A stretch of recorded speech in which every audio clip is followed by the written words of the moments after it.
প্রত্যেকটা বাড়িতেই যত রকমের অশান্তি, আমি একজন মহিলা হয়ে বলবো যে এই অশান্তির জন্য আমরা মহিলারাই দায়ী।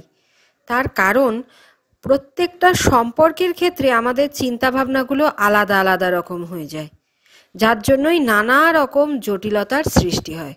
একটা কথার কথা বলছি, আজ আমার মেয়ের জামাই যদি আমার জন্য কিছু করে, সেটা আমার কাছে খুব ভালো, কিন্তু আমি আমার ছেলেকে কখনোই বলবো না যে যা তুই তো শ্বশুর বাড়ির জন্য এটা কর বা শ্বশুর বাড়ির জন্য এটা কিনে দে। তখন কিন্তু না, ছেলের পয়সা খরচা হবে, ছেলে কেন করবে, শ্বশুর বাড়ি কি ভিখিরি নাকি? তখন মুখে না বললেও মনে মনে কিন্তু এই কথাগুলো আসবেই, তার থেকে নানা রকম ভেতরে ভেতরে অশান্তির সৃষ্টি হয়। তাই আমরা মহিলারাই যদি নিজেরা ঠিক করতে পারি, আমার মনে হয় এই অশান্তিগুলো অনেকটা কম হবে।